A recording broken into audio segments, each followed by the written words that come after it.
We have an interesting discussion today. We're going to look at Psalm 45 and then in the broader context, Song of Songs, or as some English translations do it, Song of Solomon. Kind of an interesting book. You read through it if you happen to do the homework for today, and you read through Song of Solomon. It's kind of a steamy book, and you wonder, what's this doing in the Old Testament? It looks like two people who are madly in love with each other and counting down the minutes before they can consummate their love. Why is that book in the Bible? If you took time to read that book carefully, it seems to be written from the girl's perspective. It's the longing of her heart for this mysterious future lover, and you read it, and it looks like at the end of the book, Solomon, the grand king, makes a proposal to the girl, and the girl turns him down and says, you keep your money. I'm happy with the man I'm in love with and longing for. And you read the end of the book, and it sounds like the girl is a little too young to be married. And it's like, what in the world is going on with that? A book, it looks like love poetry, written from her perspective, about a marriage that's not quite ready to happen. What in the world is that about? The mini version of Song of Solomon is Psalm 45. And Psalm 45 is a short little psalm. It's about a wedding. It has two figures. One is a warrior king, and the second figure is the woman he's about to marry. And Psalm 45, we're told, is part of David's prayers. If you look at the end of Book 2 of the Psalter, Psalm 72, at the end it said, these are the prayers of David. So right there in the middle or at the start of Book 2 of the Psalter, we have this strange wedding. And so what I propose we do today in looking at all of that is just take a deep dive into Psalm 45 and to see where it takes us. And so that's what we're going to do. What is Psalm 45 about? How should we read it? If Psalm 45 is a mini version of Song of Songs, how are those two related? How is that related to the cosmic wedding that happens at the beginning of the Bible? And then again, the cosmic wedding at the end of the Bible. And I don't know if you know this, but in Revelation 19, when it begins to describe that cosmic wedding, it starts picking up features from Psalm 45. And so when you start reading through Psalm 19, 20, 21, 22, the beginning of that kind of end portion of the Bible is picking up whatever Psalm 45 is about. And so in doing all this, it's my hope that the bigger question will be, what is God's primary purpose in marriage? What did he design it to do? And how does marriage fit in, like real marriages that happen right now, how do those marriages fit in with the promise of the meta-narrative? So that's what we're going to do today. And to accomplish that, I thought it might be helpful, at least it would be helpful to me, if when we go through this,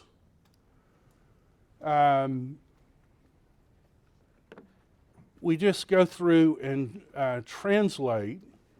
And so what I'm going to do is just try to translate stuff as literally as I can, and you can follow along. This is the ESV, and anything that's weird we'll talk about, and feel free at any point in time to raise a question and ask, okay, how am I supposed to understand this? How does it relate to Song of Solomon? How does it relate to all of it in terms of reading the Bible together? So this is it. This is my literal translation. Psalm 45, and you can see that in Hebrew the verse numbers are one off because they count this as verse 1 and we don't in English. But there at the beginning of the first verse, it says, for the leader, people don't really know exactly how to translate this. When we look at ancient translations, they'll do things like for the end, and if you do that, it's related to these three letters in the word. A lot of people in antiquity did it something like for the one who brings victory. Nearly all modern English translations go with the choir master, and it is used that way one time. I think inherently the word means something like for the boss. Who is this for? This is for the boss. It's based on the tune Upon the Lilies. Interesting phrase, because that's going to be part of the beginning of Song of Songs. You are fairer than the lilies is one of the statements there. And so it may be that this psalm for Hebrew readers is like more obviously connected with Song of Solomon than it is for us. Then it says, for the sons of Korah. Now, Korah was that guy who rebelled against Moses and God killed him. And God decreed that his whole family be killed. And yet some of those people escaped. And those people who escaped from that rebellion of Korah ended up being professional praisers of God in the temple. And so this psalm is written for them to sing. They should sing this song. Then this word mashkil, and notice our English translators kind of give up and say something like a musical term. It's actually a word that appears in the Hebrew Bible a lot of times. It appears in Psalm 14:2, for example. There is none who are wise. So this word means something like the guy who causes other people to be wise. That's what the word mashkil means. And then it says a song, and this word, yehidoth, the word yahid is the word like precious, love, and it's in the plural, so it's a song of precious loves, plural. You can see it's a plural word. So a precious love song, but it's not just one kind of love, it's lots of love. And so the text says, my heart boils over with a good word. I'm speaking my poems, the things I've made for a king. My tongue is the pen of a fast writing writer. So that's kind of an odd thing. I'm giving a poem, I'm talking about a poem, but somebody else is writing it. I'm saying it, somebody else is writing it. And then this is where it gets really, really, really weird. It says, you are the most handsome of the sons of men. That's a fair translation. But it's weird because the speaker is talking about the beauty of a man. And it's almost as if he's stuttering, that he's so overwhelmed with the beauty of whoever this person is. And beautiful, it's something like that in Hebrew. Beautiful you are beautiful.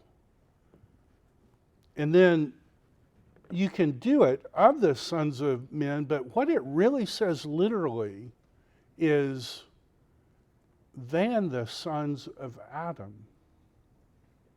And there are some very good scholars who will even translate this, you are twice as beautiful as the sons of Adam. I don't know, would that be a pretty good thing to post on your Facebook page, you know? Twice as beautiful as any other human being who's ever lived? Wow. And the person who's doing this is saying, that's true of you. Grace is poured out on your lips. And remember when we did, Noah found grace in God's eyes, so we have this same word, hain, on your lips. Therefore, Elohim has blessed you for eternity. And what's weird about this word bless is in the Hebrew language, if you want to say bless, there's one way you write it, but if you want to say mega bless, there's another way you write it. It's called putting it in the piel, and that's what this blessing is here. God has piel blessed you for eternity. God has mega blessed you. God has blessed you out of your mind for all eternity.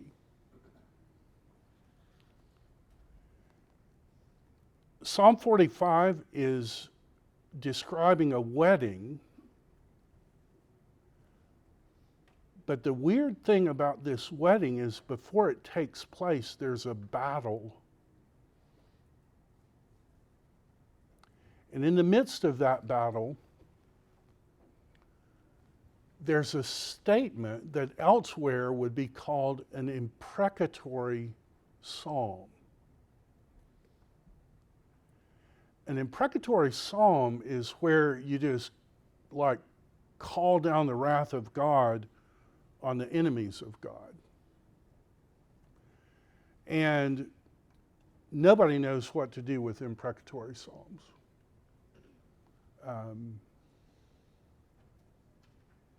We have an imprecatory psalm in the midst of this wedding.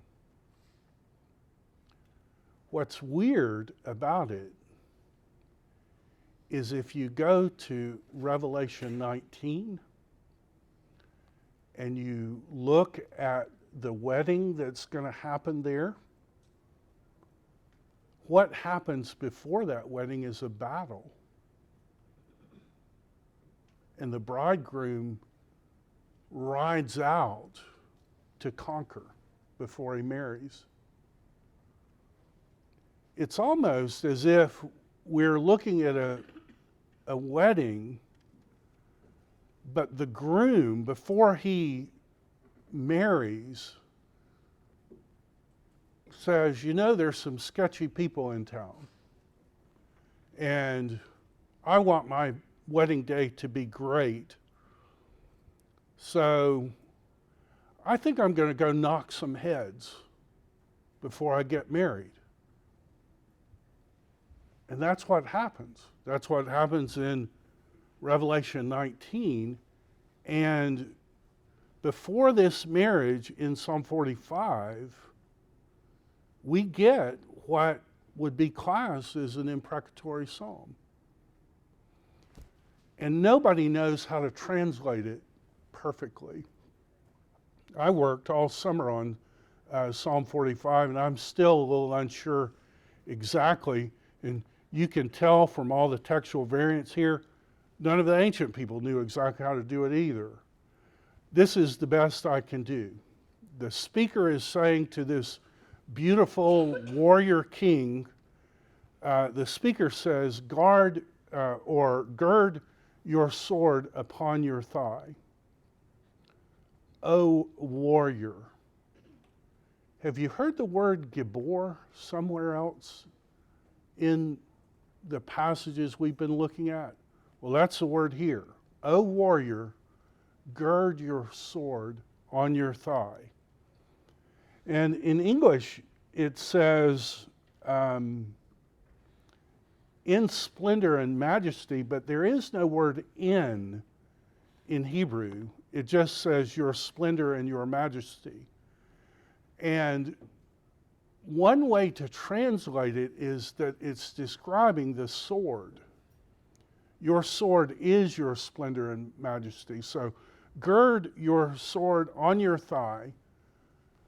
Your sword that is your splendor and your majesty. May your majesty, and this is where the imprecatory part starts. May your majesty, this magnificent sword, may it triumph in battle.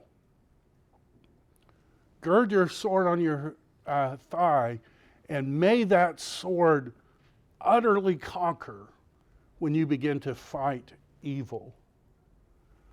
And then we have another imperative. Ride out for the cause of truth. There are people out there who are spreading lies, who are living lies. You ride out. You settle the accounts with people who have forwarded lies. And you can tell all the textual variants, no one even in antiquity knows what to do with it. I'm not sure exactly what to do with it. But you have the phrase, the oppression of righteousness. I think it means for the sake of vindicating people who have oppressed righteousness. Ride out in the cause of truth. Ride out to set right those who are fighting against righteousness. And then the psalmist says, let your right hand teach you dreadful things. I didn't look this morning. Let your right hand teach you marvelous, shocking things. So it's saying, oh, beautiful warrior king, ride out, settle the cause of evil, and when you fight, fight in a way where even you're amazed at how well you're fighting against evil.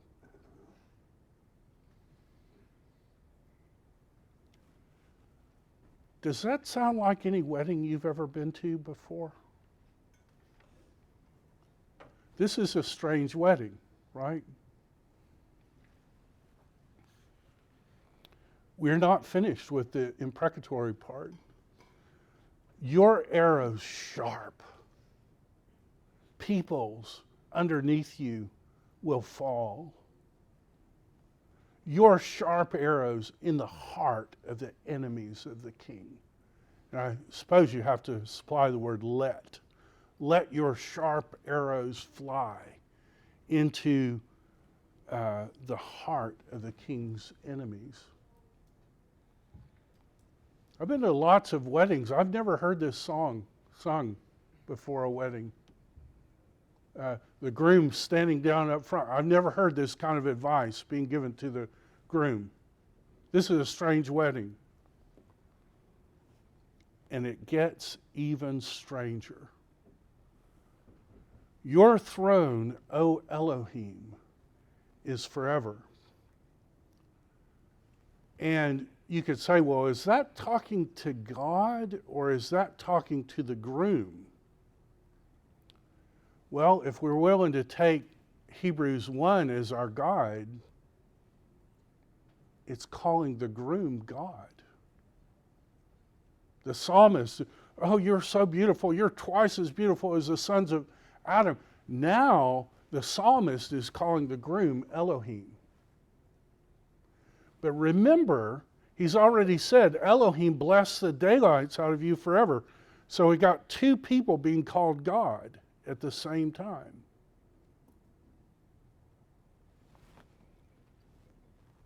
Your throne, O God, and in English it's translated is forever and ever. Literally, it says in Hebrew, your throne, O Elohim, is eternity. You sit down on eternity as your throne. Eternity and forever. The scepter of straightness, of doing things right, is the scepter of your kingdom. You have agaped righteousness. You have loved righteousness like nobody else's business, and you have utterly despised evil. Therefore, and I've worked on this years and years, I still am baffled by this. Two ways to do it. Therefore, Elohim, your Elohim, has Messiahed you. That's one way to do it. The other way to do it is, therefore, O Elohim, your Elohim has Messiahed you with the oil of gladness forever and ever. This psalm is having God call the Messiah God. And that's exactly what the writer of Hebrews 1 says. Is this about Solomon? Is this about David? Or is this about someone else?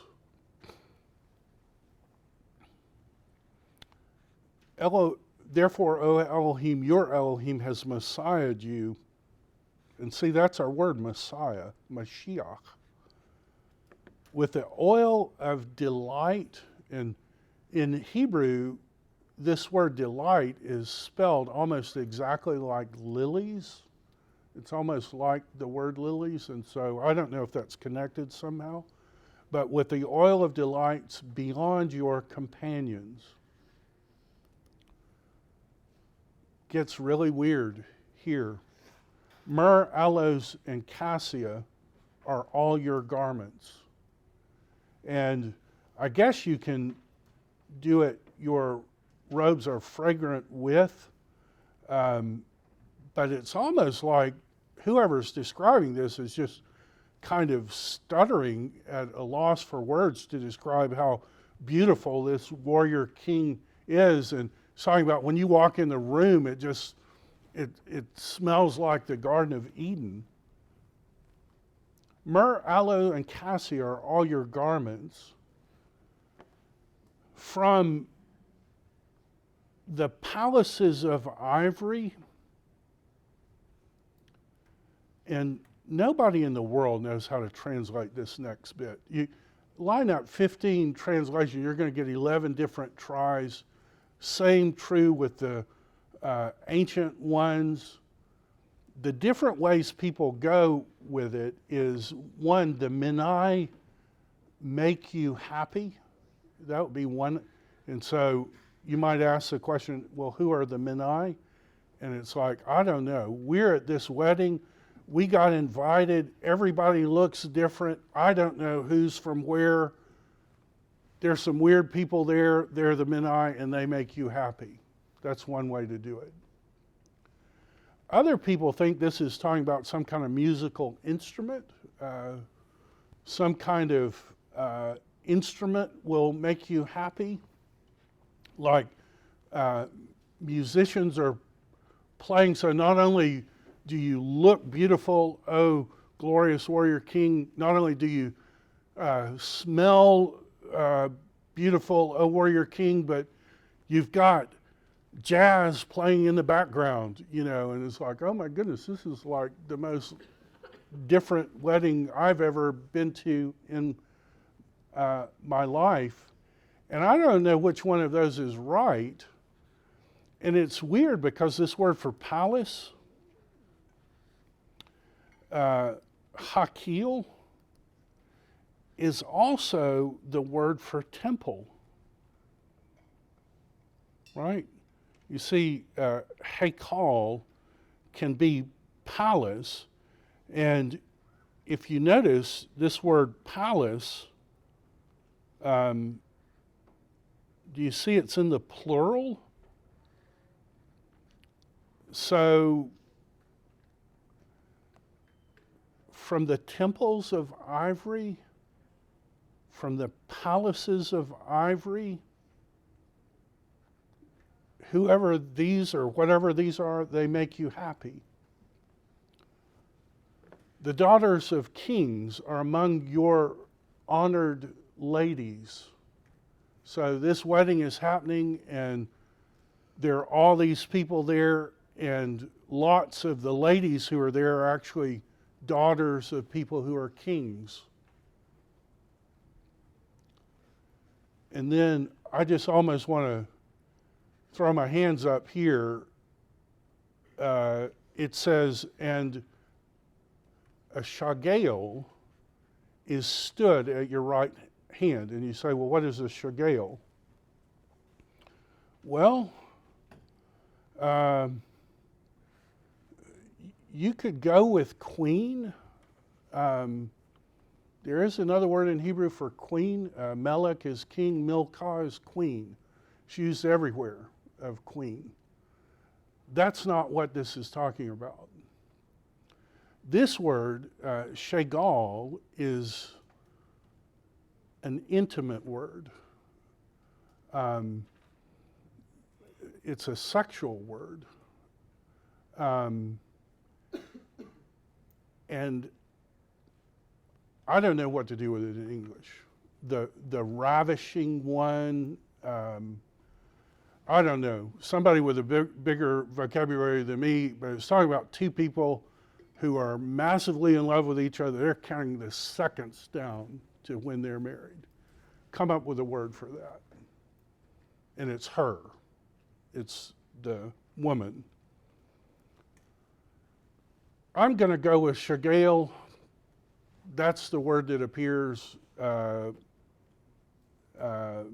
Maybe somebody else can come up with a better word. A shagale is stood at your right hand in the gold of Ophir. And with verse 11 in Hebrew, verse 10 in English, the psalmist starts talking to the girl. So this is a girl about to be married. Hear, O daughter, and see. Incline your ears. And then this is the advice. Forget your people. So this is a foreign wedding. This is a foreigner who's married this glorious warrior king.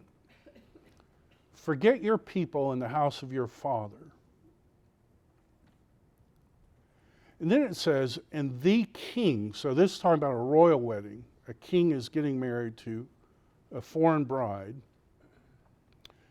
And it says, the king will desire your beauty. And I don't know if you could pick up, some of you had Hebrew, but this is the same beauty word of the man when it says, you're twice as beautiful as the sons of Adam. And now it's talking about the girl, and the girl's beauty is described. And it says the king will desire, but this word desire, in Hebrew, there's a way where you can talk about stuff that you do that like you're overwhelmed with. It's called a hithpael. This is in the hithpael. And the king will let himself massively desire your beauty. So forget where you came from, forget your father's house, forget all that. And if you do, the king will let himself massively desire you. And if you thought it was weird before, it really gets weird now. Because this is in English, because he is your Lord, bow down to him. Okay, that's a fair translation. You can do it. Those words mean those things. But in Hebrew, it says a little bit more than that. It says, because he is your Adonai. Where have you heard the word Adonai before? In this class, we've talked about the tetragrammaton, YHWH, and in Hebrew, you don't ever say that out loud. You swap it with the word Lord, and I told you that it's actually literally not Lord, it's Lords plural. And notice, I mean, that's our word, right? And this is a noun masculine plural. Because he is your Lord's. Because he is your Adonai. And then you can do this as bow down to him, but there's another way you can do it. And I don't want you to take my word for it, so we'll just click the button, look up, you look at the same thing I'm looking at, and we go to this word, and well, please don't make a liar out of me. This is the word worship. This is the word everywhere in the Hebrew Bible that's used of worship.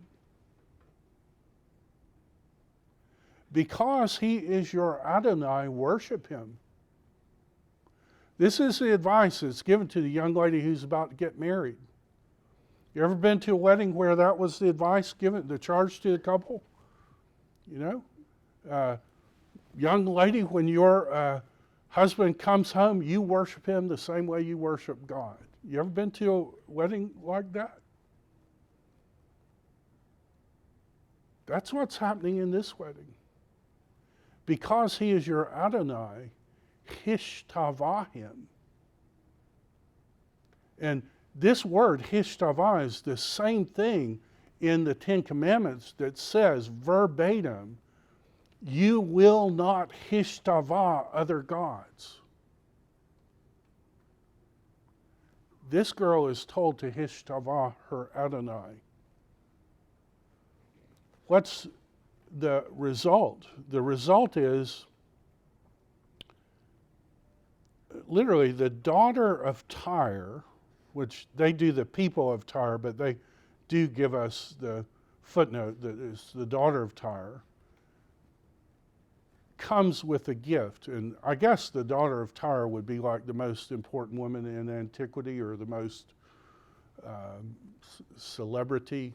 I don't know how we would translate that into English today, because I don't know who would be like a famous, powerful woman, but whoever that is, that woman's going to come to you with a gift trying to get you to help her.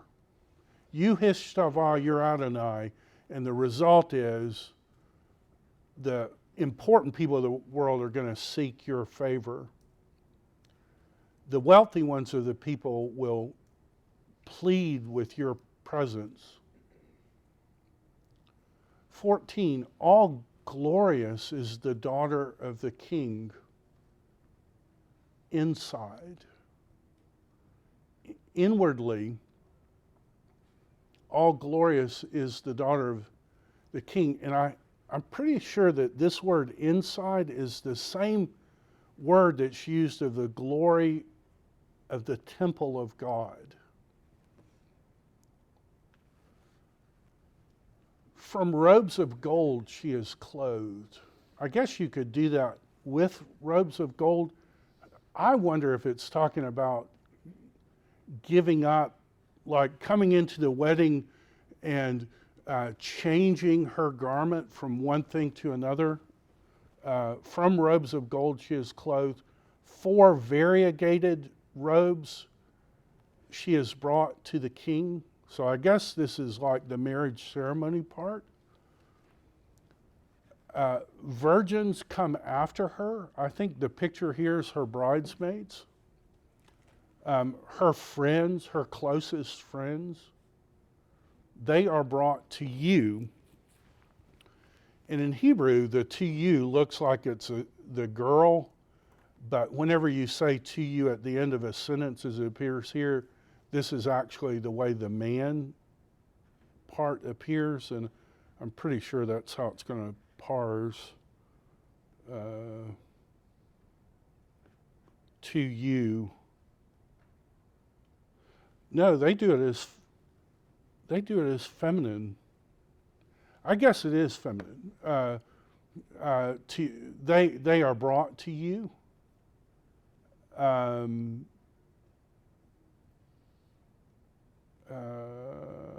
I just drew a break. They are led in joy and ultimate cheer. I mean, picture your team winning the World Cup or the national championship or something. They are brought in. They come into the palace of the king, but notice again that word palace is also the word temple. And then it starts talking about the man. Notice the man isn't given any advice. The man is just told he's going to go out and kind of conquer, and when that conquering is over, he's going to come and get married. And he's not told, forget your father's house, or he's just, there's some things proclaimed about him. And it says, instead of your fathers, plural, will be your sons. So this couple is getting married, and the person speaking is saying, you had forefathers that you were, that were mighty people, but they're not going to be anything like your sons. Your sons are going to be better than your forefathers. And you, man, will place them as rulers in the entire world. And then 18, you could translate this, I will cause your name, but I think technically this is adjussive. Let me make your name, or may I make your name remembered in every generation and every generation. Therefore, peoples will praise you forever and ever. Okay, what do you find interesting about that psalm? What do you find challenging about that psalm? What do you find confusing about that psalm? If the husband is talking about Jesus, right? Well, if we take Revelation 19 as a guide, Psalm 45 is about Jesus. Because if it wasn't, I was not going to know how to translate it. I mean, they're calling this guy Elohim. They're talking about he sits on eternity as his throne. It's telling the girl to hishtavah him as her Adonai? And remember, was Solomon like so deeply in love with like one woman that he just resisted all and just gave himself to one woman, or was his life different from that? I mean, he's a king, he's glorious, but even kings need to go to counselors. And he needed to go to a counselor, like, can we do 10 times a week, because like, he's a king, but he's got a problem. He didn't love one woman. He lived a lecherous life. This guy's a king who fights and then gets married. This guy's a king who could have any woman. He chooses one woman. And she's a foreigner. And she's told to forget her past. Whatever is true of her before is not true of her now. She's married to a king.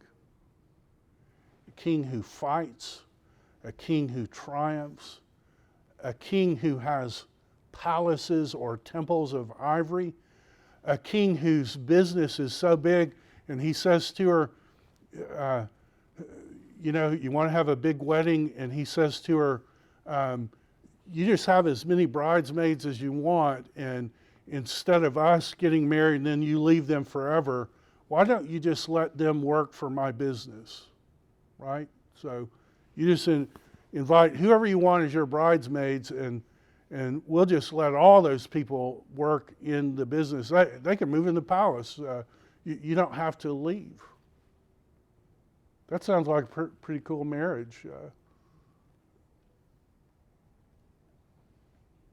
Is this about Solomon? I mean, as I read Song of Songs, the girl at the end tells Solomon no. Solomon has all this money. He's got this harem. He's saying, if you marry me, I'll give you all this money. You can have whatever you want. And she says, no, I think I'll take the other guy.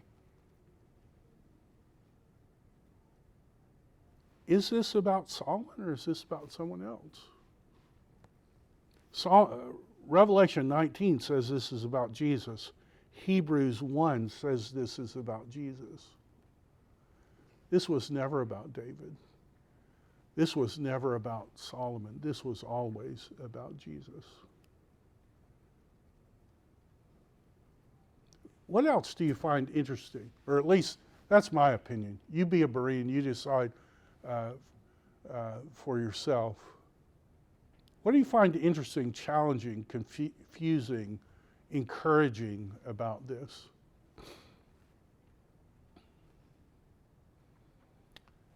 Have you ever heard people kind of say of Christianity, oh,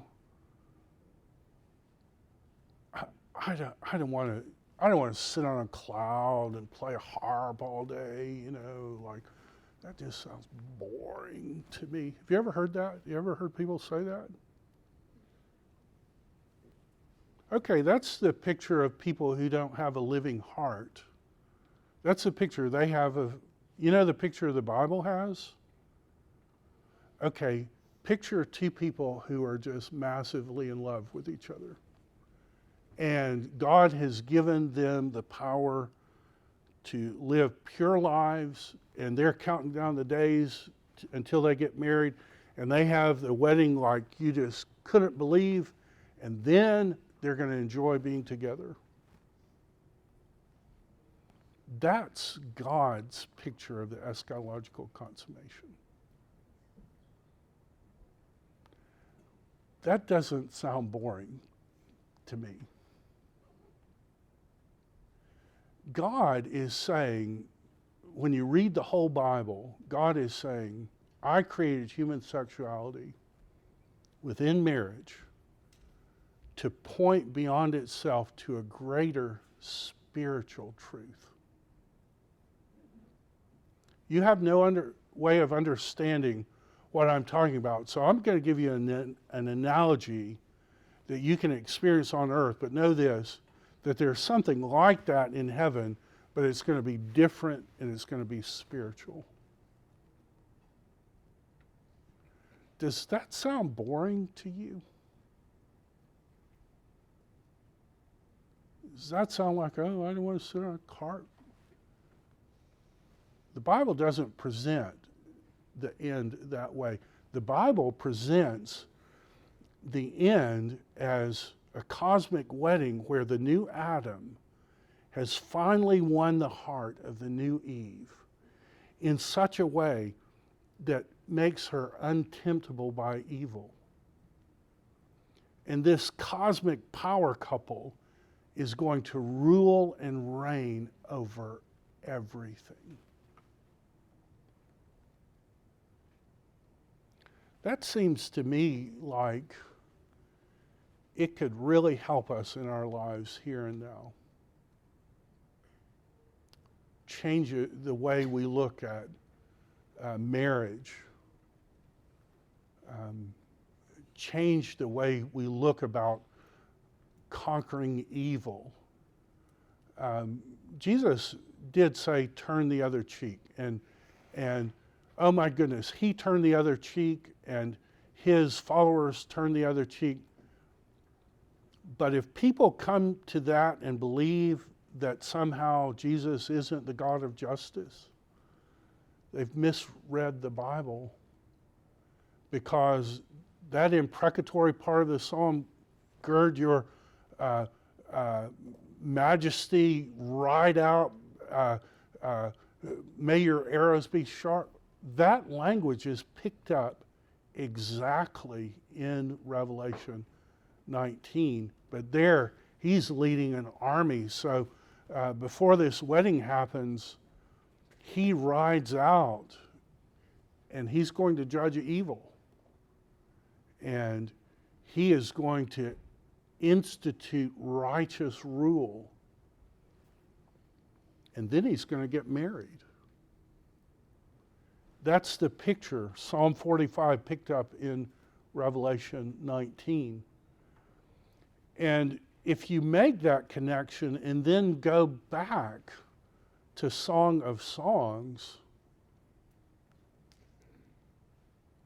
you realize this was never about Solomon. It doesn't say Song of Solomon. In Hebrew, it says Song of Songs. This love story in Song of Songs was never about Solomon. It was always about Jesus. Well, that's what I have for you today. I will see you on Friday.